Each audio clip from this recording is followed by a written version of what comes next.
السلام على أشرف الأنبياء والمرسلين نبينا وإمامنا محمد وعلى آله وأصحابه أجمعين. أما بعد فأعوذ بالله من الشيطان الرجيم. بسم الله الرحمن الرحيم. قد أفلح المؤمنون الذين هم في صلاتهم خاشعون والذين هم عن اللغو معرضون والذين هم للزكاة فاعلون والذين هم لفروجهم حافظون إلا على أزواجهم أو ما ملكت أيمانهم فإنهم غير ملومين فمن ابتغى وراء ذلك فأولئك هم العادون والذين هم لأماناتهم وعهدهم راعون والذين هم على صلواتهم يحافظون أولئك هم الوارثون الذين يرثون الفردوس هم فيها خالدون. محترم حاضرین، آج انشاءاللہ تعالی بھی چند آیتوں پر مشتمل درس ہوگا جس کو آپ عنوان دے سکتے ہیں فلاح یاب کامیاب مومنوں کی صفات. فلاح یاب اور کامیاب مومنوں کی صفات. کریں ساؤنڈ بڑھانے کے لیے.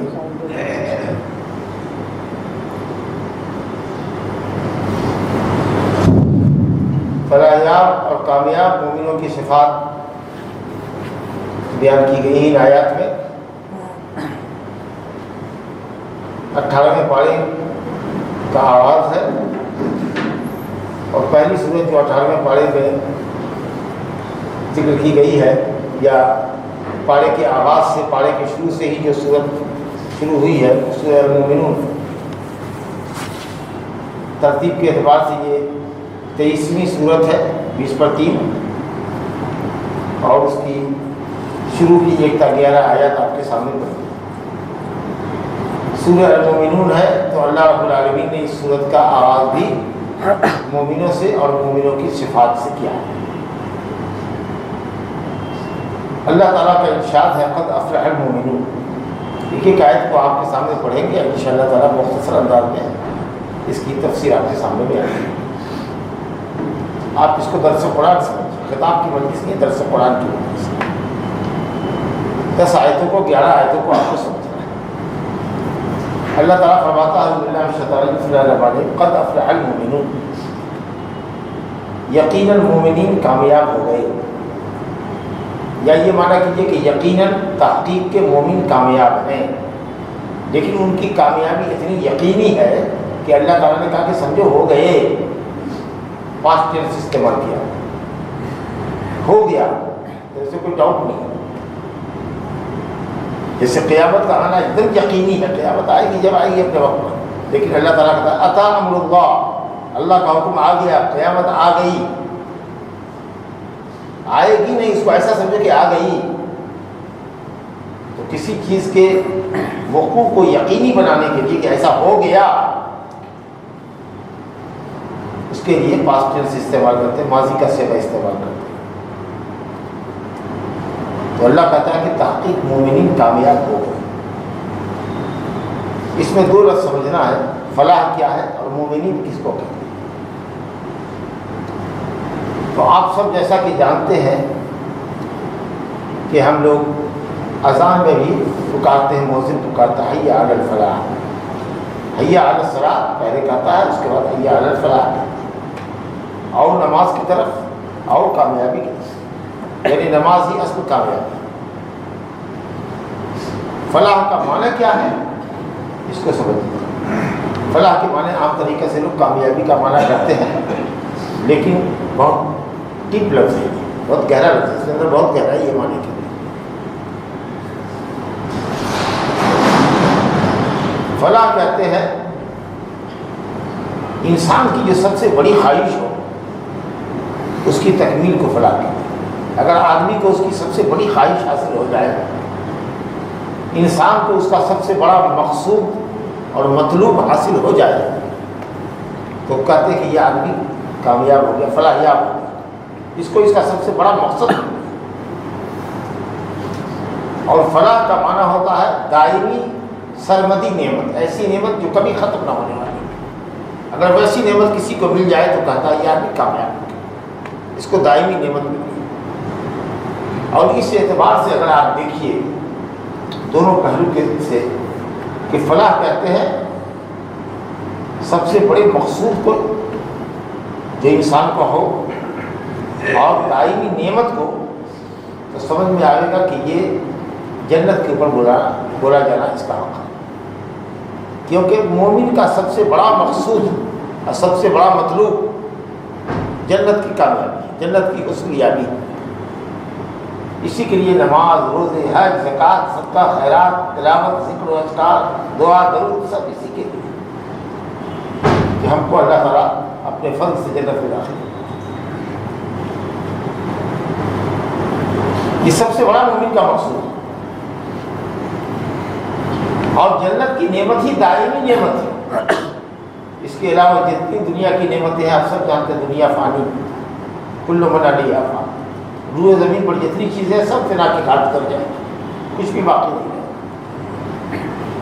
تو جو چیز باقی رہے گی وہ جنت کی دائمی نعمت ہے۔ تو گویا کہ سب سے بڑا مقصود جنت، اور جنت کی دائمی نعمت کس کو ملے گی؟ مومنوں کو۔ اللہ تعالیٰ نے غیر مومنوں پر، غیر مسلمین پر جنت کو حرام کر دیا۔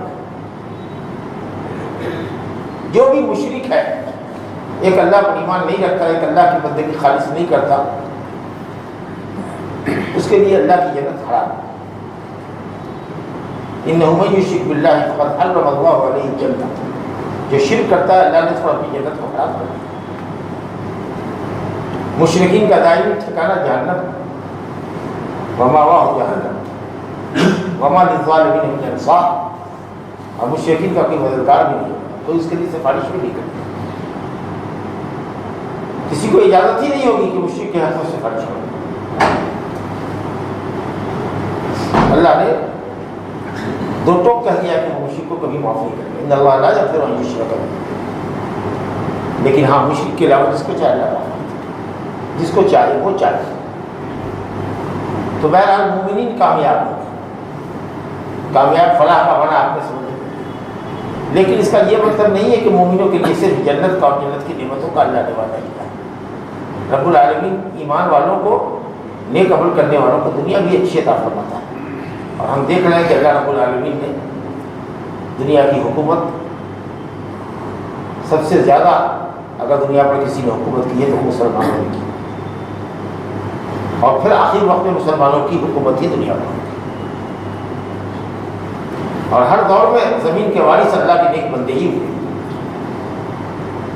وَلَقَدْ كَتَبْنَا فِي الزَّبُورِ مِن بَعْدِ الذِّكْرِ أَنَّ الْأَرْضَ يَرِثُهَا عِبَادِيَ الصَّالِحُونَ۔ اللہ تعالیٰ نے حضرت داؤد علیہ السلام کو عطا کردہ کتاب زبور کے اندر نصیحتوں کے بعد یہ بات لکھی ہے کہ زمین کے وارث اللہ کے نیک بندے ہی ہوتے ہیں، لیکن جب نیک بندے نیک نہیں رہتے تو اس کو دھکا دینے کے لیے، اس کو چونکانے کے لیے، خواب غفلت سے بیدار کرنے کے لیے اللہ رب العالمین دوسری قوموں کو مسلط کرتا ہے، دوسری قوموں کو حکمرانی عطا فرماتا ہے، تاکہ مسلمان سمجھیں کہ ان سے حکمرانی کیوں چھین گئی۔ وہ اپنا جائزہ لیں، اپنے اعمال، اپنے عقیدے کا جائزہ لیں۔ بہرحال اللہ تعالیٰ نے فرمایا من عمل صالحا من ذکر او انثى وهو مؤمن فلنحيينه حیاة طیبة ولنجزینهم اجرهم باحسن ما كانوا يعملون۔ جو بھی مومن مرد ہے اور عورت اللہ پر ایمان رکھتا ہے، نیک عمل کرتا ہے، سنت کے مطابق، شریعت کے مطابق عمل کرتا ہے، تو اس کی دنیا کی زندگی بھی انتہائی پاکیزہ عطا کرے گی، اس کو دنیا کی بھی انتہائی پاکیزہ زندگی عطا کرے گی، ہر سکھ اس کو میسر کرے گی، ہر سکون اس کو میسر کرے گا، اور آخرت میں تو اس کے اجر کا بھی، اس کے عمل کا بہتر سے بہتر اجر عطا فرمائے گا۔ اور لنجزینہم اجرہم، اجر مانے ثواب، ثواب کو اللہ نے اجر کہا، گویا وہ تمہاری اجرت ہے۔ ہم پر اس طرح دینا ضروری ہے، اللہ یہ کہتا ہے جیسے کہ مزدور کی مزدوری کرانے والے کی ذمہ ضروری ہوتی ہے۔ اللہ یہ قرآن کا نقطہ سمجھیں، یہ نہیں کہا کہ اس کو ثواب دیں گے، کہتا ہے ہم اس کو اس کا اجر دیں گے، اس کی اجرت دیں گے۔ یعنی آپ ثواب کو اللہ اجرت سے تعبیر کر رہا ہے کہ ہم پر اس کی ادائیگی، اس کا دینا ایسے ہی لازم ہے، ہم نے اپنے اوپر ایسے ہی اس کو آپ کے ثواب کو لازم کر رکھا ہے جیسے مزدوری کرانے والے کے ذمے مزدور کی مزدوری لازم ہوتی ہے۔ وَلَنَجْزِيَنَّهُمْ أَجْرَهُمْ بِأَحْسَنِ مَا كَانُوا يَعْمَلُونَ کہ اللہ کہتا ہے وَيَرْزُقُ مَن يَشَاءُ بِغَيْرِ حساب، اللہ تعالیٰ بے حساب روزی عطا فرمائے۔ دنیا کی بھی نعمتوں کا اللہ نے والا ہے،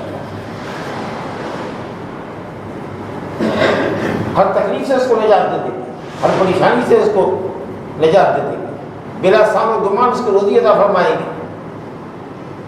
وَمَن يَتَّقِ اللَّهَ يَجْعَل لَّهُ مَخْرَجًا وَيَرْزُقْهُ مِنْ حَيْثُ لَا يَحْتَسِبُ۔ بہت سے اللہ نے وعدہ کیے ہیں تو دنیا میں اللہ تعالیٰ مومنوں کو بھی دنیا سے نوازتا ہے، لیکن اصل جو نگاہ مومن کی ہوتی ہے وہ آخرت پر اور ہونی چاہیے، اور سب سے بڑی کامیابی ہوئی یہ ساری توجہ، ساری محنت جو ہماری ہے دینی، وہ سب اسی کے لیے ہے کہ اللہ تعالیٰ کی جنت ہم کو حاصل ہو جائے، اللہ کا رضوان ہم کو حاصل ہو جائے، اللہ ہم سے راضی اور خوش ہو جائے، اور وہ فلاح اور وہ کامیابی اور وہ جنت کی دائمی نعمت الحمدللہ مومنوں کے لیے۔ مومن ہوا ہے جو اللہ پر ایمان رکھتا ہے، ایمان کا مطلب دل پہ یقین ہے، دل میں یقین ہے کہ اس کائنات کا بنانے والا ایک ذات ہے، اس کائنات کی بنانے والی ایک ذات ہے جس کو اللہ کہتے ہیں، جو رب العالمین، سارے عالم کا پیدا کرنے والا، پالنے والا، پوسنے والا، روزی دینے والا، سب کی تدبیر کرنے والا، سب کا انتظام کرنے والا اللہ ہے۔ اس پر دل میں یقین ہونا چاہیے، ذرا اور شک نہیں، اور زبان سے اقرار کیجیے ربی اللہ، میرا رب اللہ، ان الذین قالوا ربنا اللہ، کہو کہ رب ہمارا اللہ، ثم استقاموا، پھر اس پر جمع رہو، عمل کے اعتبار سے ثابت کر دو کہ تم اللہ کے بندے ہو، وہ تمہارا معبود ہے، وہ تمہارا رب ہے۔ تو دل کے اقرار، دل کی تصدیق، دل کے یقین، دل کے پکے یقین اور زبان کے اقرار اور عمل ثبوت کا نام ایمان ہے۔ اسی طریقے سے اللہ کے فرشتوں پر ایمان رکھنا ہے، اللہ کی کتابوں پر ایمان رکھنا ہے، اللہ کے نبیوں پر ایمان رکھنا ہے، مرنے کے بعد دوبارہ زندہ کیے جانے پر یقین رکھنا ہے، اور جو زندگی میں خوشیاں یا غمیاں نصیب ہوتی رہتی ہیں موقع پر موقع، ہمارا واسطہ ہوتا ہے خوشیوں سے غمیوں سے، وہ اللہ نے ہماری تقدیر میں لکھا ہوا ہے، اس پر ہم کو ایمان اور یقین ہونا چاہیے۔ نیکی ملے تو اللہ کا شکر ادا کریں، اتراہیں نہیں، فخر نہ کریں، اور اگر غم ملے، پریشانی ملے تو صبر کریں، واہ ویلا نہ کریں، اللہ تعالیٰ کو اپنے ساتھ پائیں گے۔ ان اللہ مع الصابرین، اللہ رب العالمین بہتر کرتا ہے۔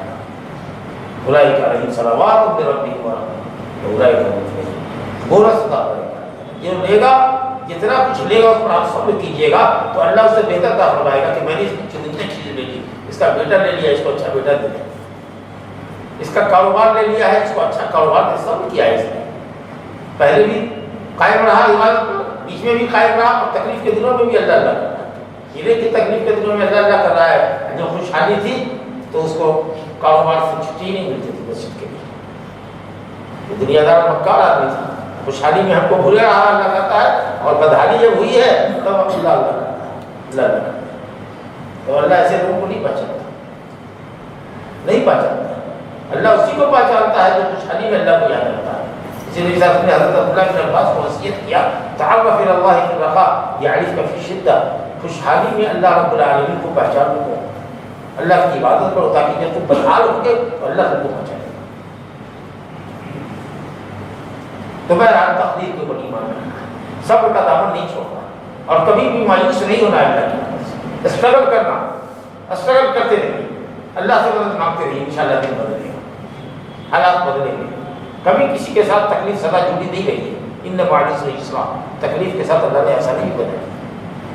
آپ نہیں کمائیں گا تو بچہ کمائے گا، پریشانی سے گزر رہے ہیں، بچہ کہیں اچھی نوکری مل جائے گی، اس کو اچھا کاروبار کرنے والا ہو جائے گا، سب کی کیوں کرتے ہیں، کیوں اللہ کی رحمت سے مایوس ہوتا ہے؟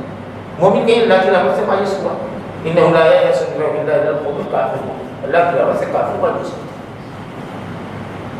بہرحال تو یہ مومن ہوئے، اور اسی طریقے سے مومن اس کو کہتے ہیں جو نماز، روزہ، حج، زکات کی ادائیگی کرتا ہو، حلال کماتا ہو، اسلام کے تمام شرائط پر احکام پر عمل کرنے والے کا نام مومن ہے۔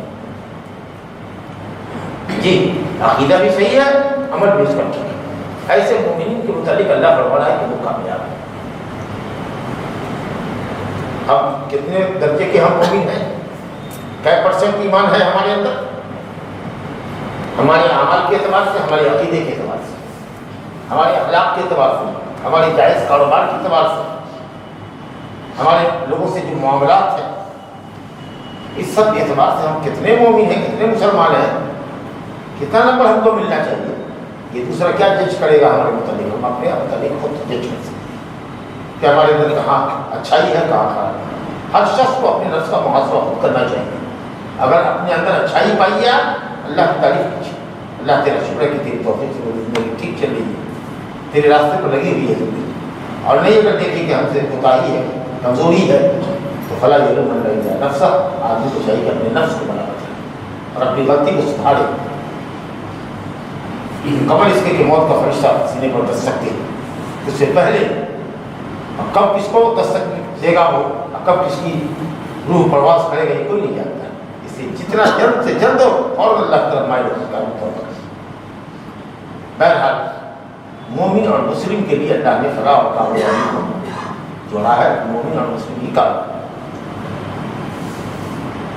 اب یہ مومن ہے کون، فلاح یا مومن کون، ان کی صفات اللہ نے بتائی، ایک ایک کر کے صفات، 7 صفات کو دیکھیں۔ الذین هم فی صلاۃ خاشعون، پہلی صفت ایمان والوں کی یہی ہے کہ وہ نمازی ہوتے ہیں۔ جو لوگ نمازی نہیں ہے، یا بعض وقتوں کے نمازی ہیں، بعض وقتوں کے نہیں ہیں، 5 وقت کے نہیں ہیں، وہ اس کیٹیگری میں داخل ہے۔ الذین هم فی صلاۃ خاشعون، پہلی صفت ہے کہ جو اپنی نمازوں میں خشوع لاتے ہیں۔ خشوع کا کیا مطلب؟ 2 لفظ استعمال ہوتا ہے اردو میں عام طریقے سے، عربی میں خشوع خضوع ہے۔ بھائی خشوع خضوع کے ساتھ نماز پڑھنا، خشوع کا کیا مطلب؟ کہتے ہیں خشوع کہتے ہیں دل کی اطمینان اور سکون، اور بعض علماء نے کہا کہ دل کے اس خوف کو، اللہ کی خشیت کو، آپ کے دل میں اللہ کی وہ خشیت ہو جس کا اثر آپ کے اعضاء اور جوارح سے ظاہر ہو۔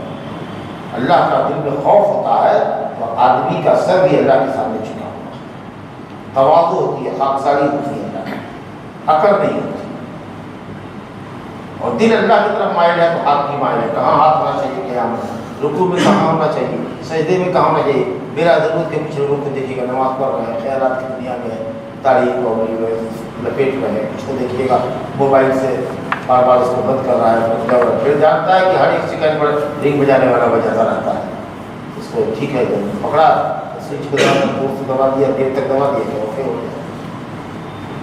تو یہ خیال نہیں رکھتی کہ کہاں جا رہے ہیں، موبائل ہے کہ نہیں، گھر سے چلے ہیں تو موبائل کو آف کر کے چلے کہ نہیں چلے، یاد دیکھیے گا کچھ لوگ کرتے رہتے ہیں، لیکن چلیے خیر، حضرت آدم علیہ السلام سے دور ہوئی اور اب اس کی اولاد سے بھی دور ہوتی ہے، آگے دروازے پر پھر کو خیال ہونا چاہیے کہ کہاں ہے، کیسے ہے۔ اور اگر سب کے باوجود بھی اگر نماز میں بھی اگر یہ کیفیت بن گئی تو پھر اس کو بار بار بند مت کیجیے، سوچو نماز کو کوئی فرق نہیں پڑے گا، لیکن بند کر دیجیے تاکہ دوبارہ نہ آئے، اور رنگ ٹون خدا کے واسطے، اللہ کے واسطے، اللہ کا واسطہ دے کے دین کا معاملہ اس کے واسطے کہ اس میں رنگ ٹون اچھی رکھیے، ساز اور سادگی مت رکھیے، گانا وانا مت رکھیے، خاص کر کے نوجوانوں کو کہتے ہیں، گھر میں ہے، ماں باپ کے درمیان ہے، مسجد میں ہے، اللہ سے شرم کیجیے، اللہ سے شرم کیجیے، ان فرشتوں سے شرم کیجیے نا جو آپ کے دائیں اور بائیں نیکی اور بدی لکھنے والے فرشتے، ان فرشتوں سے شرم کیجیے نا جو آپ کے آگے اور پیچھے آپ کی لہو موقبات من بین یدیہ ومن خلفہ یحفظونہ من امر اللہ، اللہ کے حکم سے آپ کی حفاظت کے لیے 2 فرشتوں کو اللہ نے اتارا ہے، یہ کیوں آگے چلے کیوں پیچھے، مومن بھی پیچھے چلے، کوئی فتنہ ہوتا ہے فتنے کو ہٹا دیتا ہے، اور جب اللہ تعالیٰ کی طرف سے کوئی عذاب آنے والا ہوتا ہے، فتنے میں پڑنے والا ہوتا ہے تو اللہ فرشتے کو تو ہٹ جاتا ہے، یہ پکڑ میں آنے والا ہے یا اس کو یہ مصیبت ہونے والی ہے، تو فرشتہ جب تک اللہ کا حکم رہتا ہے اس کی عبادت کر، آگے پیچھے شیطان آوے، کتا آوے، سور آوے، شیر آوے، باغ آوے، ڈاکو آوے، ہتھیار آوے، کوئی بھی آوے، وہ اس کو ڈیفینس کر دے گا، پھر دے گا اس کو، آپ سامنے سے گزر جاؤ گے، اللہ کی حفاظت، یحفظونہ من امر اللہ، اللہ کے حکم سے یہ فرشتے مومنوں کی حفاظت کرتے ہیں، 2 فرشتے تو ایسے ہی ہیں آپ کے آگے پیچھے، باڈی گارڈ آپ کے، اور نیکی لکھنے والے دائیں طرف اور بدی لکھنے والے بائیں طرف، بیٹھے ہوئے ہم نہیں کہتے، کندھے پر بیٹھے ہوئے ادھر نہیں دیکھ سکتے، ہم یہ نہیں کہہ سکتے بیٹھے ہوئے، یہ نہیں کم کر کے دائیں کندھے پر اور بائیں کندھے پر بیٹھے ہوئے ہیں دائیں طرف سے. اس یتلقى المتلقیان یعنی الیمین وعن الشمال قعید، داہنے طرف سے اور بائیں طرف سے بیٹھے ہوئے ہیں، دائیں طرف سے بیٹھے ہوئے ہیں، دائیں طرف سے لے رہے ہیں کہیں بیٹھ کے. اب وہ کہاں بیٹھے ہوئے ہیں؟ سینے پر بیٹھے ہوئے ہیں، کندھے پر بیٹھے ہوئے ہیں، رب کے قدر پر بیٹھے ہوئے ہیں، اندر گھسے ہوئے ہیں، باہر بیٹھے ہوئے ہیں، کہاں ہے؟ لیکن اقرب نہیں ہم نے بڑی آپ کی موٹی گردن کی اس رب سے بھی قریب تر ہے، لیکن کہاں ہے کیسے ہے؟ علم غیب ہے، فرشتوں کی بات ہے، بغیر دلیل کی بات نہیں کر سکتے. آج کل کچھ نہیں بات کریں مگر ہے دائیں اور بائیں، دائیں والا لکھ نہیں رہا ہے، بائیں والا بڑھ نہیں رہا ہے. ایک فرشتہ آگے ایک فرشتہ پیچھے 24 آور، اور ایک جو فرشتہ اور اللہ تعالیٰ نے اندر آپ کے ساتھ رکھا ہوا ہے جو آپ کو نیکیوں کو کام ادا کرتا ہوا آتا ہے. جیسے ایک شیطان آپ کے پیچھے لگا رکھا ہے جو آپ کو نیکیوں سے روکتا ہے، برائیوں سے روکتا ہے. اس طریقے سے ہر آدمی کے ساتھ پوری لائف میں 5 فرشتے سچ کم سے کم اس سے تو شرم کرو. نبی صلی اللہ علیہ وسلم کہتے تھے اللہ سے شرم کرو اور ان فرشتوں سے شرم کرو جو تمہارے طرف تمہارے دائیں بائیں کرام کاتبین سے. بہرحال میں کہہ رہا تھا کہ صاحب وہ خوف جس کا اثر انسان کے چہرے سے، انسان کے بشرے سے، انسان کے ہاتھ پیر سے ظاہر ہو، اللہ تعالیٰ کا وہ خوف دل کے اندر جس کا اثر اعضاء اور جوارے سے ظاہر ہو، اس کو کہتے ہیں خوشی. اور جب دل میں اللہ کا خوف ہوتا ہے تو آدمی کا ہاتھ پیر بھی پرسکون ہوتا ہے، کام ہونا چاہیے. انیہ سے شریف جا رہے ہیں کہ گاڑی سے کھیلنا ہے، ایسا نہیں کرتا. ایک انتہائی ضعیف روایت ہے، اس نے اس کی صنعت میں موضوع وزائے حدیث ایک آدمی حدیث کرنے والا ایک شخص ہے. ایک آدمی کو دیکھا کہ وہ داڑھی کھجا رہا ہے یا کچھ ایسے کھیل رہا ہے، اپنی داڑھی سے کھیل رہا ہے. تو آپ نے کہا کہ ہمارا لوگ خشع قلبہ لخشعت جوارحہ، اگر اس کے دل میں اللہ کی خشیت ہوتی، خوف ہوتا، تو اس کے اعضاء اور جوارح پر بھی اس خوف کا اثر ہوتا ہے. لیکن حدیث انتہائی بڑھن ہے، لیکن مانا بالکل ٹھیک کہ دل میں اگر خوف ہوگا تو آدمی کو احساس ہے کہ کہاں کھڑا ہوا ہے، کہاں کیسے اس کا ہاتھ ہو جائے، کیسے ہوگی نگاہ کہاں ہو جائے، دائیں بائیں تاک رہا ہے، جھانک رہا ہے، گوشے سے ادھر دیکھ رہا ہے، ادھر دیکھ رہا ہے. کیا ہے ایک شیطان ہی ہوتا ہے جس کا کام ہو چکا شیطان سمجھا کہ یختر سے صلاۃ الانسان جو مومن کی نماز کو اچک لیتا ہے، آپ کی نگاہ کو ادھر دوڑا کر کے آپ کی نماز سے آپ کو حاصل کرتا ہے، اچکتا شیطان. سمجھا؟ بہرحال تو دل کو حاضر رکھیے، دل میں اطمینان سکون رکھیے، دل میں اللہ کا خوف رکھیے اور پرسکون طریقے سے نماز ادا کیجیے. یہ ہے نماز کے اندر خشوع. الذین هم فی صلاتہم خاشعون. ایسی نماز ہو تو نماز میں روح پیدا ہوتا ہے، جان. اس کے بعد فرمایا والذین هم عن اللغو معرضون. دوسری صفت ہوئی وہ مومن کامیاب ہے اور جنتی ہے جو لغویات سے پرہیز کرتے ہیں. لغویات کا مطلب ایسا قول، ایسا فعل جس میں کوئی فائدہ نہیں، نہ دنیا کا فائدہ ہے نہ دین کا فائدہ ہے. کیرم بورڈ کھیلتا رہتا ہے، کیا فائدہ ہے اس سے؟ دنیا کا اور دین کا کوئی فائدہ ہے تو بتائیے. گھنٹوں گھنٹہ کھڑا کھڑا کھیل رہا ہے، سڑک پر جام کی ہوا گلی کے نکڑ پہ کھیل رہا ہے، عورتیں بیچاری دب رہی ہیں، راستہ نہیں پا رہی، کھیل رہا ہے. بتاؤ لاہور ہنسی مذاق کر رہے ہیں، کیا فائدہ ہے اس سے؟ ہر وہ قول، ہر وہ بات جو آپ کے منہ سے نکلتی ہے اس کا نہ دنیا میں کوئی فائدہ ہے نہ دین میں کوئی فائدہ ہے. وہ کام جس کا نہ دین میں کوئی فائدہ ہے نہ دنیا میں کوئی فائدہ ہے، اس کا نام ہے لفظ. جب مومن کامیاب، مومن کی صفت ہے کہ وہ لفظ سے پرہیز کرتے ہیں تو حرام کام سے اور حرام بات سے مومن کتنا پریشان ہوگا، مکروہ باتوں سے کتنا پریشان ہوگا. جس میں کوئی فائدہ نہیں ہے اس سے پرہیز کرو. اس کا مطلب ہوا کہ مومن وہ ہے جو صرف فائدے کا کام کرے گا. جس میں کوئی فائدہ نہیں ہوگا وہ کام نہیں کرے گا، چاہے فائدہ دین کا ہو یا دنیا کا ہو، لیکن کچھ فائدہ ہونا چاہیے. تاش کھیلتا ہے، بیٹھا ہوا ہے، پلے کارڈ کھیلتا ہے، گھنٹوں دن پر پریشان ہے. وہی بچہ آ رہا ہے، گھر سے بچہ آ رہا ہے، بلا رہا ہے، گھر میں بلا ہوا ہے، رکھ دیا ایک چسکا لگا ہوا ہے. بہت سارے کام ہیں جس میں لوگ ملوث ہیں، کوئی فائدہ نہیں اس کے دین کا نہ دنیا کا، سوائے تزیہ اور ٹائم پاس کرنا. اللہ کی اتنی بڑی نعمت ہے، ٹائم احساس نہیں ہو رہا ہے وقت کا. جب موت کے قریب آئے گی تب اس کا احساس ہوگا، جب بڑھاپا آئے گا تب احساس ہوگا۔ جیسے انسان تمنا کرے گا کاش یہ گھڑی کی فرصت مل جاتی، یہ گھڑی کی مہلت مل جاتی، لاکھوں کروڑوں دے کر کے بھی فرشتے کو اگر کوئی چاہے گا 1-2 منٹ کا مہلت دے دو تو بھائی سے افعال کر لگے گا، اور آج پورا دن ضائع ہو جاتا ہے بے فائدہ کاموں کے، شیطانی کاموں کے، تو حرام کام ہے، ٹی وی دیکھ رہے، سنیما دیکھ رہے، لنگا سیٹ سب دیکھ رہے تو حرام دیکھ رہے ہیں، اس کو ہم کرنا چھوڑیے، تو اتنی باتیں نہیں، ہم کریں وہ کام جس میں کوئی گناہ نہیں ہے اور جس میں کوئی ثواب بھی نہیں ہے، اس کو کہتے ہیں لغو، جس میں نہ کوئی ثواب ہے نہ کوئی گناہ ہے، کام جائز ہے لیکن ہمارا فائدہ اس میں کچھ نہیں ہے، تو کہا گیا اس سے بھی پڑھے صرف فائدے کی سوچو، دنیا اور دین کے فائدے کی سوچو، اگر اس میں فائدہ نہیں ہے اور نقصان بھی نہیں ہے اس کام کو نہیں ہوتا، مانا فائدہ تھا اس میں کوئی فائدہ ہو نہ قولی کبھی، ہر وہ قول میں اس میں کوئی فائدہ اس سے کرے، کتنے ہم لوگ لغویات میں پڑے رہتے ہیں۔ تیسری صفت تھی والذین هم للزکاۃ فاعلون، وہ لوگ جو زکوٰۃ دیتے ہیں، یہ زکوٰۃ فاعلون جو ہے زکوٰۃ کرنے والے، بڑا زکوٰۃ دینے والے، اکثر لوگوں نے مفسرین نے کہا ہم للزکاۃ فاعلون، زکوٰۃ مالوں کی زکوٰۃ دینے والے، اور بعض مفسرین نے کہا کہ زکوٰۃ دینے والے نہیں کہا گیا، زکوٰۃ فاعلون زکوٰۃ کرنے والے، زکوٰۃ کا معنی تزکیہ نفس، اپنے نفس کو پاک کرنے والے، یہ معنی زکوٰۃ نہیں بولا، مال کی زکوٰۃ نہیں، نفس کی زکوٰۃ، نفس کی پاکی سے، کہ نفس کو شرک سے، معصیت سے، گناہوں کی محبت سے پاک کرو نفس کو، قد افلح من زکاہا وقد خاب من دساہا، جس نے نفس کو پاکیزہ کیا، خیر کی محبت ہو اس کے اندر، گناہ سے محبت نہ ہو، ایسا دل بناؤ کہ جس کو گناہ سے نفرت ہو، سمجھو کامیاب ہو، لیکن جس نے اپنے نفس کو آلودہ کر دیا شیطانی عمل سے، اس نے اس کو برباد کر دیا، تو نفس کی پاکی اس کی برابر، کیونکہ یہ علماء کہتے ہیں کہ اللہ تعالیٰ نے قرآن مجید میں ہر جگہ کہا کہ اتاؤ زکات، آتو زکات، آتو زکات، زکات دو، زکات دو، زکات کرو نہیں بولا۔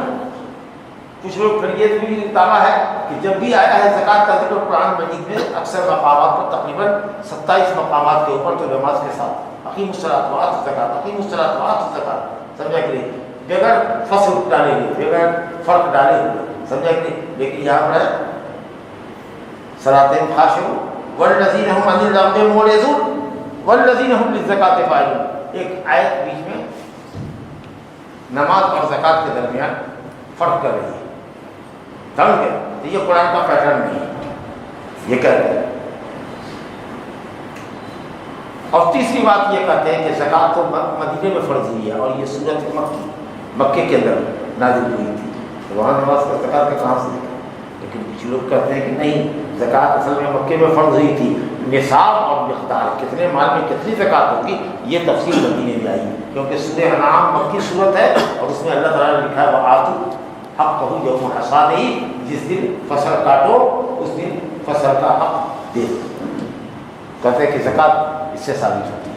میرا کہا کہ یہ سب علمی گفتگو ہوتی ہے، اس میں عام لوگوں کی دلچسپی نہیں ہوگی، بہت اچھے نقطے کی بات سمجھ ہے، لیکن بہرحال جو لوگ زکات کرتے ہیں یعنی اپنے نفس کو پاک کرتے ہیں، یا زکات فاعلون کے معنی دیتے ہیں یعنی اپنے مال کی زکات دیتے ہیں، دونوں معنی میں کوئی فرق نہیں ہے، زکات دینا بھی ہے مال کی، اگر جس کے مال میں اللہ نے زکات فرض کی ہے تو، اور اپنے نفس کو بھی پاک کرنا، چلیے دونوں معنی میں کوئی اختلاف نہیں ہے، یہ اس کو والذین هم للزکاۃ فاعلون، 3 صفت ہوئی۔ اس کے بعد کہا والذین هم لفروجہم حافظون، یہ چوتھی صفت، جو اپنی شرمگاہوں کی حفاظت کرتے ہیں مگر اپنی بیویوں پر یا لڑکیوں پر۔ حفاظت کا مطلب کیا ہوا؟ شرمگاہ کا استعمال ہے، شرمگاہ کے ذریعے جو انسان کو اللہ تعالیٰ لذت عطا فرماتا ہے، اس لذت کا حصول، شرمگاہ کے ذریعے حاصل ہونے والی لذت صرف بیوی سے یا لونڈی سے، لونڈی جو اسلامی جہاد کے اندر عورتیں حاصل ہوتی ہے وہ لونڈی ہوتی ہے،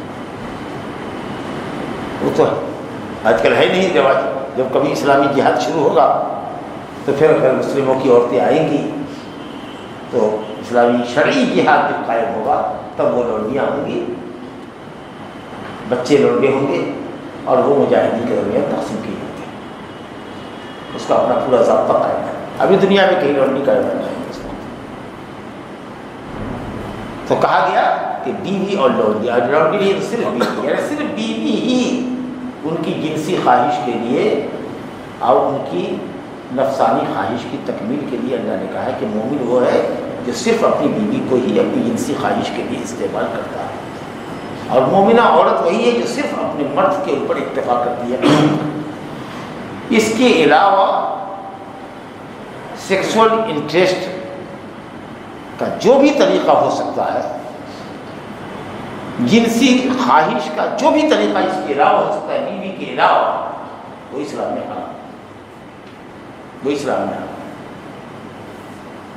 چاہے وہ سوڈمی ہو یا لواطت جو مرد کے پاس آتا ہے، ایلر سیکس جس کو کہتے ہیں، ہومو سیکس جس کو کہتے ہیں، ہومو سیکچولیٹی مرد کے پاس آئے، یا عورت سے جنسی خواہش کی تسکین کرے جس کو انگلش کی خاص اصطلاح میں لیسبین کہتے ہیں، عورت کے جسم سے کھیلے اور انجوائے کرے، تو عورت کے جسم سے کرے یا مرد کے جسم سے کرے، سمجھے؟ یا اسی طریقے سے الاستمناء بالید، ہاتھ کے ذریعے آدمی اپنے پرائیویٹ پارٹ کو چھوئے، پکڑے، رگڑے اور منی کا اخراج کرے، جس کو کہتے ہیں انگلش کی خاص اصطلاح ہے مسٹربیشن، ہاتھ کے ذریعے انجوائے کرنا، منی کا اخراج کرنا، یہ ہوا۔ اسی طریقے سے نکاح متعہ ہوتا ہے، 1 مہینہ کے لیے 15 دن کے لیے کسی عورت سے کانٹیکٹ کر لیا، 10,000 روپے کے اوپر، 50,000 روپے کے اوپر 1 مہینے کے لیے 50,000 دیا اس کو، 1 مہینہ تک اسے انجوائے کیا، نکاح متعہ، اور اس کے بعد جب مہینہ پورا 30 ڈے وہ الگ حمل ہے۔ یہ بھی بیوی کے حکم میں نہیں ہے، شروع میں اسلام میں جائز تھا، نبی صلی اللہ علیہ وسلم نے اس کو حرام کر دیا ہمیشہ کے لیے، لیکن شیعوں کے یہاں یہ اب بھی جائز ہے، سمجھا کہ نکاح متعہ کیوں؟ اس لیے کہ جو زوجیت کے لوازمات ہیں، بنیادی چیزیں، وہ یہاں حاصل نہیں ہوتی ہیں۔ مرد کے اوپر نان نفقہ اس میں واجب نہیں ہوتا ہے، اگر مرد اس کو طلاق دینا چاہے 1 مہینے کے اندر میں طلاق نہیں دے سکتا، سمجھا کہ نہیں، اور 1 مہینے کے بعد جب وہ عورت الگ ہوگی تو اس پر عدت بھی نہیں ہے، اور اگر اس درمیان میں مرد اگر مر جائے تو اس کے مال سے اس کو ترکہ بھی نہیں ملے گا جسے بیوی کو ملتا ہے۔ کہے کہ بیوی جب یہ سب چیز ملے ہی کی نہیں نکاح متعہ والی عورت کو، جو متعہ نکاح سے آئی ہے، تو بیوی کیسی رہی؟ اللہ کا صرف تمہاری بیوی ہے، وہ بیوی نہیں جی۔ اسی طریقے سے 1 رات کے لیے حلال کیا ہے بیوی کو، کسی کے حلال کرنے کے لیے بھی کیا ہے جی، اس کو حلالہ کہتے ہیں، جو اصل میں حرامہ ہے، بدکاری ہے۔ 1 رات کے لیے کہیں بیوی ہوتی ہے؟ آج کرے شادی کر طلاق دے، یہ ایگریمنٹ ہو گیا۔ جب 1 مہینہ کے ایگریمنٹ کے اوپر ہم شادی کرتے ہیں، عورت راضی ہے تو شادی جائز نہیں ہے، ایگریمنٹ کر لیا، مدت متعین کر لیا تو نکاح متعہ ہو گیا جی۔ اور جس نکاح پر کرنے والے پر، کرانے والے پر اللہ کے رسول نے لعنت فرمائی ہے جی، وہ نکاح کیسا؟ یہ سارے طریقے میرے کہنے کا مطلب یہ ہے کہ اسلام میں جنسی خواہش کی تسکین کا صرف ایک ذریعہ جائز کیا ہے، بلکہ اس پر ثواب ہے، وہ ہے مرد کے لیے اس کی عورت جو جائز نکاح سے اس کے پاس آئی ہے، اور بیوی کے لیے اس کا شوہر۔ اس کے علاوہ دنیا میں جتنے طریقے ہو سکتے ہیں سیکسول انجوائے کے، سب کے سب اسلامی نقطۂ نظر سے حرام ہے، کیونکہ اللہ تعالیٰ فرما رہا ہے کہ تمہاری بیوی اور لونڈی، جو بیوی اور لونڈی کے پاس آتے ہیں ان پر کوئی ملامت نہیں ہے، لیکن جو لوگ اپنی بیوی اور لونڈی کے علاوہ دوسرے طریقے سے اپنی خواہش کی تسکین کرتے ہیں، فاولئک هم العادون، وہ اللہ رب العالمین کی حد کو پار کرنے والے ہیں، دین کے دائرے سے نکل جانے والے ہیں، چھلانگ لگا دیتے ہیں۔ اللہ حضرت لوط علیہ السلام نے اپنی قوم سے کہا تھا کہ اتأتون الرجال شهوة من دون النساء، اتأتون الرجال شهوة من دون النساء بل انتم قوم مسرفون، نکل جائے۔ اتأتون الذکران من العالمین وتذرون ما خلق لكم ربكم من ازواجكم بل انتم قوم عادون۔ مرد کے پاس مرد آتا ہے، وہ شرم نہیں آتی ہے، اللہ نے تمہارے لیے تمہاری بیویاں پیدا کی، جوڑا پیدا کیا، عورت کا کیا، عورت میں تم کو دلچسپی نہیں ہے، مردوں کے پاس آتے ہو، اور جس اللہ نے جس کو بیوی کو تمہاری نعمت بنا کر پیدا کیا، اس کو تم چھوڑتے ہو. ارے تم حد سے پار کر جانے والی قوم، بھلے تم قوم عادو اللہ. کیسی سزا اللہ نے دی ہے لوطیوں کو، ان کی بستیوں کو اٹھا کے اللہ تعالیٰ نے دیا. فرشتوں نے اٹھایا اس کو، اتنا اوپر اٹھایا کہ آسمان کے فرشتوں نے ان کی بستیوں کے کتوں کے بھونکنے کی آواز اتنا اوپر گیا، تب آج پلٹ دو بستی کو پلٹ دو. اوپر سب آدمی سے تھا نا، نیچے سے زمین اٹھا لی گئی اور الٹا ہوا. اللہ. اور پھر ایک ایک آدمی کے نام کا پتھر، نام کے حساب کتاب سے یہ پتھر فلا کے نام، اور ایک جھپٹا بڑا حضرت جبریل نے تو سب کو اندھا کر دیا، سب کی آنکھیں نہیں پھوٹ دی. ایک کے تھپڑ جبریل کا لگا، ایک پر مارا، 600 پڑھے جبریل، ایک پر مارا جو ایک طرف کا بن جاتے، جتنی بستی میں لوگ سب گیا. عقل کا اندھا کیا. اللہ نے عورتیں پیدا کی ہیں مردوں کے لیے، حلال طریقے سے مرد بیوی کو استعمال کرے، یہ ساری ناجائز تعلقات کرتا ہے، اینرسٹکس کرتا ہے. مرد کے پاس جاتا ہے، مرد عورت کے دبر میں آتا ہے، نجاست کے راستے میں آتا ہے. اسلام میں اسی کتنی کڑی سزا ہے. زانی اگر کنواڑا ہے، غیر شادی شدہ ہے، تو 100 جوتا لگے گا، پونا لگے گا، 1 سال کے لیے قید کر دیا جائے گا. لیکن لوٹی لڑکے بازی کرنے والا اگر وہ کنواڑا بھی ہے اور وہ بالغ بچہ ہے، 14-15 سال کا ہے، اور اس نے کیا ہے، اس کی سزا قتل ہے. جبکہ 25 سال کا نوجوان اگر بدکاری کرتا ہوا پکڑا جائے گا، زنا کاری کرتا ہوا جائے گا، 100 کوڑا لگا کے 1 سال جلا وطنی ہوگی یا قید میں جائے گا، اس کے بعد نکل جائے گا. لیکن لوٹی ہے، گردن کاٹ یا لے جاؤ شہر کی سب سے اونچی بلڈنگ پر، اسلامی سزا بتا رہے ہیں، اور وہاں سے یہ سزا. کیسے اللہ تعالیٰ نے قوم لوط کو پلٹا اور پٹکا اوپر سے لے جا کر، کتنی خراب چیز. اور مختلف طبقے کے لوگ اس طرح کے گناہوں میں لوگ، عام آدمی بھی ہے، جاہل بھی ہے، پڑھا لکھا بھی ہے، سمجھا کہ نہیں، مسلمان بھی ہے، غیر مسلم بھی ہے، جس کا نام لے، مولوی بھی ہے، حافظ بھی اس میں مبتلا ہے، نعوذ باللہ من ذلک. بڑی بڑی لچھےدار تقریر کرے گا مولوی صاحب، یہ تیر مارا، وہ تیر مارا، اور دیکھیں تو غلاظتوں کے اندر ڈوبا ہوا ہے. بدکار بھی ہے، زناکار بھی ہے، اور لوٹی بھی سب دین کی حدوں کو چھلانگ لگاتے ہیں. صرف بھی اللہ نے توجہ. تو 4 صفت ہوئی. اب 5ویں اور چھٹی صفت اللہ نے کہا والذین هم بأماناتهم وعهدهم راعون. وہ لوگ کامیاب مومن ہیں جو امانتوں کی اور وعدوں کی رعایت کرتے ہیں. امانت سے مراد پوری شریعت اللہ کی امانت ہے. ان عرضنا الامانۃ علی السماوات والارض والجبال فابین. پوری شریعت کو اللہ نے امانت کہا. اللہ کہتا ہے یا ایھا الذین آمنوا لا تخونوا اللہ والرسول وتخونوا اماناتکم. نہ اللہ کے ساتھ خیانت کرو، نہ رسول کے ساتھ خیانت کرو، نہ تم لوگ آپس میں ایک دوسرے کے ساتھ خیانت کرو.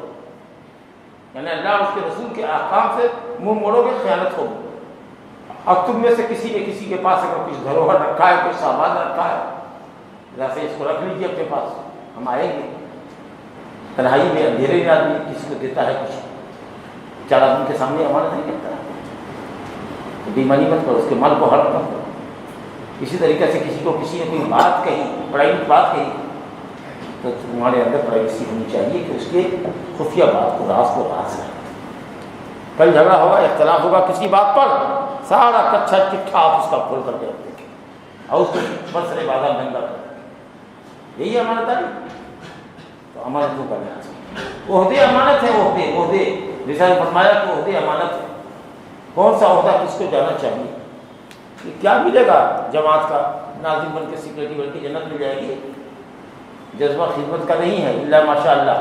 کسی کے اندر ہو خدمت کا جذبہ، دعوت کا جذبہ، جماعت کو ترقی دینے کا جذبہ، تو اور بات ہے. یاد رکھیے گا، صرف چاہتے ہیں لوگ عہدہ ہو، ہمارے پاس پورٹ فولیو ہو، چندہ بٹوری کرے زیادہ، چندہ خوری کرے زیادہ، 10-20 ہزار روپئے کی کمائی والے ہیں، لیکن لاکھوں کے آدمی، کروڑوں کے آدمی، لگژریل لائف ہونی چاہیے.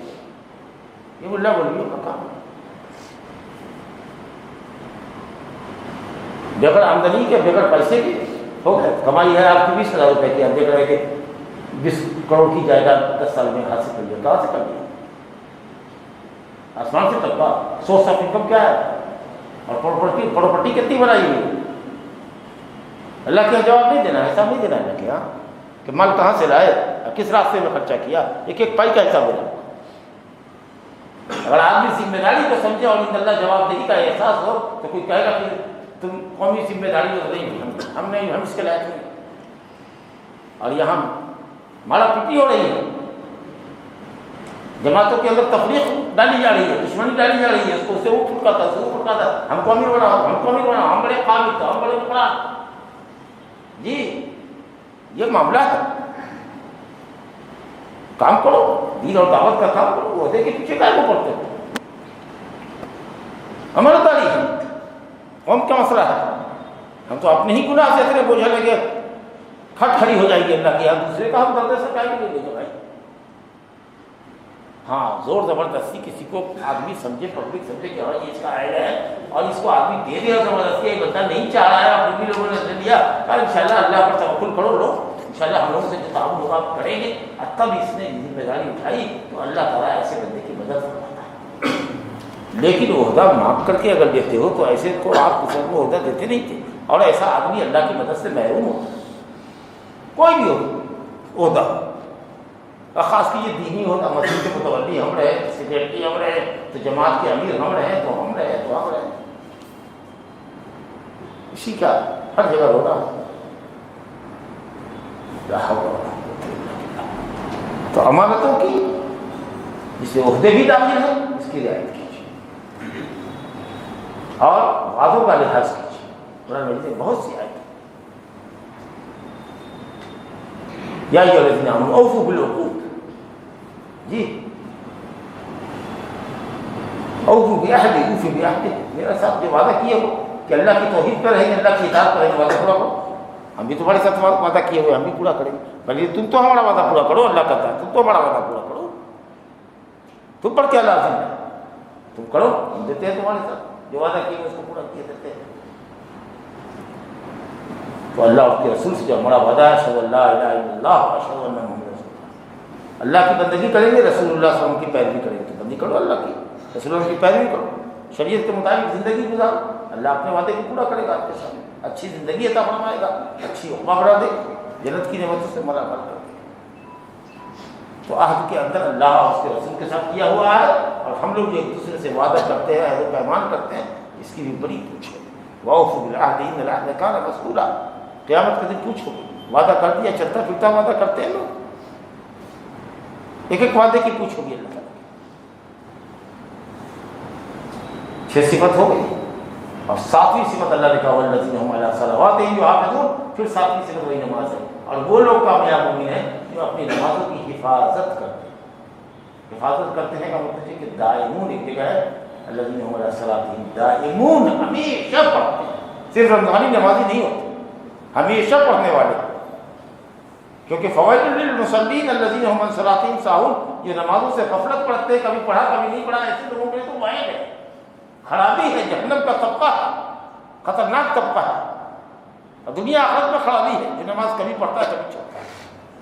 فخلف من بعدهم خلف اضاعوا الصلاة واتبعوا الشهوات فسوف يلقون غیا، غی کے اندر داخل ہوں گے وہ لوگ جہنم کے طبقے کے اندر، والعیاذ باللہ، جنہوں نے نماز کو ضائع کر دیا اور اپنے ہوائے نفس کے خواہش نفس کا غلام بنا ہوا ہے، نفس بری نفس کے پیچھے دوڑا۔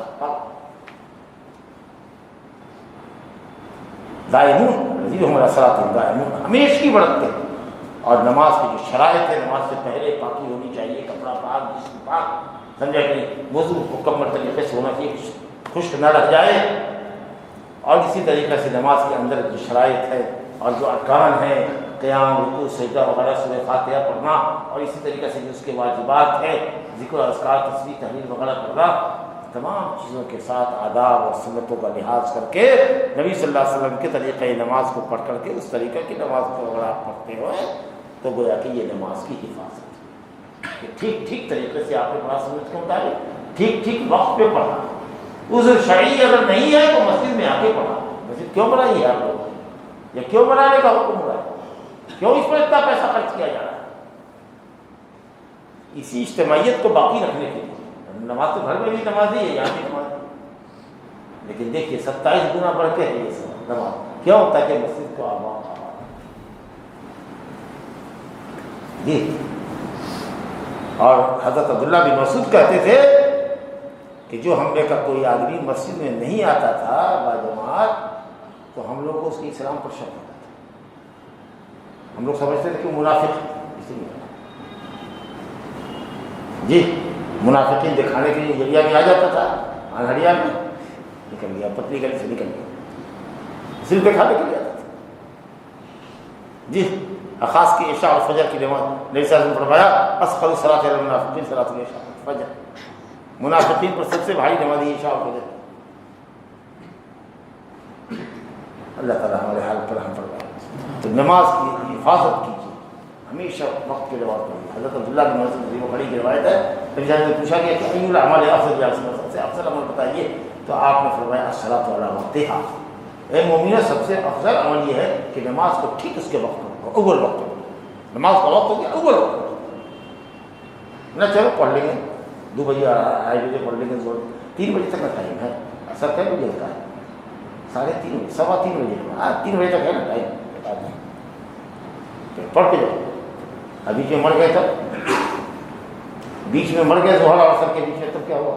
تو نماز تو وہی ہمارے دل میں خدا، اس کے لیے تو پوچھو گے، وقت ہو گیا تو پڑھ کے نکلنا چاہیے، یا اگر وقت سے پہلے نکلے ہو سفر میں 10 بجے نکل گئے تو اس تو ظاہر ہے کہ ظہر کا وقت نہیں ہے، تب پھر ٹھیک ہے عصر کے وقت اترو گے، کہیں رکو گے تو پڑھو گے، سفر میں ہو تب۔ لیکن اگر حضر میں ہو تو یہ نہیں کہ نماز کا وقت ہو گیا، مسجد کی اذان ہو رہی ہے چلتے ہیں اچھا پڑھ لیں گے، نہیں، پہلے پڑھ کے نماز جب کہے حی علی الصلاۃ، مؤذن کہے آؤ نماز کے لیے، نماز کو پہلے مقدم کر دو، پہلے اللہ کا حق ادا کرو، اس کے بعد اپنا کام کرو، سب سے حق مقدم ہے اللہ، اس کے بعد ہے نا کسی کا حق ہے یہ، اللہ فرماتا ہے کہ والذین هم علی صلواتہم یحافظون، حفاظت کرو اپنی نمازوں کی، کہ یہ 7 دن ہوگا تمہارے اندر خوبی ہوگی، تو اللہ کہتا ہے اولئک هم الوارثون الذین یرثون الفردوس هم فیہا خالدون، تو ہم ان کو وارث بنائیں گے جنت الفردوس کا۔ وارث بنائیں گے کا کیا مطلب؟ کہ ان کو جنت کی دائمی نعمت، ہمیشہ ہمیشہ کی باقی رہنے والی نعمت ان کو ادھر عطا فرمائیں گے جی۔ جیسے کہتے ہیں وراثت ہے، جو مال مل جاتا ہے باپ کے بعد بیٹا کو آٹومیٹکلی مال چلا جاتا ہے، ارے وراثت میں ملا ہے، یہ بلڈنگ ترکے میں ملی ہے، تو ہاں ابا کے ترکے میں ملی ہے، ارے بہت دولت تو بڑے ابا چھوڑ گئے جی، باپ مر گیا لیکن اس کو ملکیت بیٹے کی ہوگی آٹومیٹکلی، ہاں تو تم نیک عمل کر کے مرو گے، تمہارا عمل ختم، لیکن اس کی جزا باقی ہے اور ہمیشہ کے لیے باقی رہے گی۔ تو عرب کہتے ہیں کہ جو مال بہت زیادہ مقدار میں مل جاتا ہے اور اچھی نعمت ہوتی ہے اور آسانی سے مل جاتی ہے، اس کو لوگ کہتا ہے کہ کار وراثت میں ملی ہے، ترکہ بن گئی، سسرالی ترکہ ہے، ایسا ہوتا ہے سسرالی ترکہ ہے، ہاں۔ تو یہ مطلب ہوا اللہ کہتا ہے کہ ہم جنت کا وارث بنائیں گے، یعنی جنت کی دائمی نعمت میں اس کو ہمیشہ رکھیں گے، نہ نعمت اس سے چھینیں گے نہ اس کو جنت سے کہیں ہٹائیں گے، کبھی موت نہیں آئے گی، ہمیشہ رکھیں گے، نیند تک نہیں آئے گی، جنت میں نیند بھی نہیں آئے گی، کیونکہ نیند بھی ایک طرح کی موت ہی ہے۔ یہاں ایک روز ایک رات اگر نہیں سمجھے تو دوسرے پاگل کی طرح کسی کام میں جی نہیں لگتا، جنت میں کسی جنتی کو نیند ہی نہیں آئے گی، کیونکہ نیند آتی ہے تھکان سے، اور نیند لیتا ہے آدمی تھکان کو دور کرنے کے لیے، دوسرے دن ایکٹیو ہونے کے لیے، چاق چوبند ہونے کے لیے۔ جنت میں کہاں کا تھکان، سمجھیں؟ یہ نعمت ہے اللہ تعالیٰ کی۔ اور دوسری بات علماء نے یہ کہا کہ جنت میں وراثت یہ ہے کہ ہر انسان کے لیے اللہ نے جنت میں بھی ٹھکانہ بنایا اور جہنم میں بھی ٹھکانہ بنایا، ہر انسان کے لیے۔ تو جو مومن جنت میں آئے گا اس کا ٹھکانہ جہنم والا خالی رہ جائے گا، تو اللہ تعالیٰ کسی مشرک کافر کو کہے گا کہ تو اپنا ٹھکانہ تو لیے ہی ہوا ہے، فلاں مسلمان جنتی کا بھی ٹھکانہ تو ہی لے، اس کا عذاب بھی تو انسان جی۔ اور اس مشرک کے لیے جو جنت میں جگہ بنائی گئی ہے، تو اللہ تعالیٰ ہم میں سے ہم سب کو جنتی بنایا۔ اللہ تعالیٰ کہے گا کہ تم اپنی جگہ تو لو ہی، یہ جو کوئی کافر دیا ہوا ہے جہنم میں، اس کی جو گیلری خالی ہے، اس کی جو بلڈنگ خالی ہے، چل ترکہ میں لے لو، اس کا ترکہ تم کو دے، وہ نہ طرح کا ترکہ، سمجھا؟ تو کافروں کو جہنم کا ترکہ مومنوں والا حصہ مل جائے گا، اور کافروں کا جو حصہ جنت میں ہوگا وہ مومنوں کو مل جائے گا، ہوا نا ترکہ؟ تو اپنا حصہ تو ملنا کرے گا، سرپرست جو کافروں کا حصہ جنت میں ہے وہ مل جائے گا، اللہ تعالیٰ مومنوں کو دکھائے گا، دیکھ جنت میں تمہاری جگہ تھی، دیکھ وہ مردود مشرک کو دے دیا ہے، سوچ اگر تو وہاں جاتا تو تیرا کیا حال۔ الحمدللہ وقال الحمدللہ الذی صدقنا وعدہ وأورثنا الأرض نتبوأ من الجنة حيث نشاء فنعم أجر العاملين۔ ہے اللہ تعالیٰ تو نے وعدہ سچا کر دیا، تو نے جنت کا وارث ہم کو بنا دیا، اگر وہاں ہوتے تو ہمارا کیا حال ہوتا، یہ مومن کہیں گا۔ اور کافر حسرت کے مارے خون ہو جائے گا، جنت دیکھے گا، اس کی باب و بہار دیکھے گا تو کیسی اس کے اندر لالچ ہوگی، کیسی تڑپ ہوگی، کیسی آنکھوں میں اس کی چمک ہوگی کہ کاش وہ ٹھکانا ہم کو حاصل ہوتا، لیکن بہت دور کی کوئی ہوگی جو کبھی حاصل نہیں۔ کتنا افسوس ہوا اس کو۔ اب مومن کو کتنا اللہ تعالیٰ کا شکریہ کرنے کو جی چاہے گا۔ اللہ رب العالمین سے دعا ہے، اور جنت الفردوس دے گا، جنت الفردوس، اللہ فردوس کا فردوس کیا ہے؟ اعلی الجنت، سب سے اوپر کی جنت، وہ اوسطھا، سب سے عمدہ جنت، ومنہ تفجر انہار الجنہ، اور وہیں سے جنت کی نہریں نکلی، وسقفہ عرش الرحمن، اور اس کے اوپر جنت کی جو چھت ہے، فردوس کی جو چھت ہے وہ رحمان کا عرش ہے، اللہ رحمان کا عرش جو جنت الفردوس کی چھت ہے۔ اللہ سبحانہ تعالیٰ سے دعا ہے کہ اللہ تعالیٰ ہم کو، آپ سب کو، ہماری اولاد کو، آفات کو، ہمارے بیوی بچوں کو اللہ تعالیٰ ان مومنانہ صفات سے متصف فرمائے، اور ہمیں جو کوتاہیاں، کمیاں ہیں، خامیاں ہیں، نقص ہیں، نقائص ہیں، اللہ تعالیٰ ان سے ہمیں اور آپ سب کو دور رکھے، اور نیکی اور بھلائی کے راستے پر اللہ تعالیٰ گامزن رکھے، ایمان کو خاتمہ فرمائے، جنت الفردوس کا وارث بنائے، انہ تعالیٰ سمیع مجیب۔ صلی اللہ وسلم وبارک علی نبینا محمد وعلی آلہ وصحبہ اجمعین، وآخر دعوانا الحمد للہ۔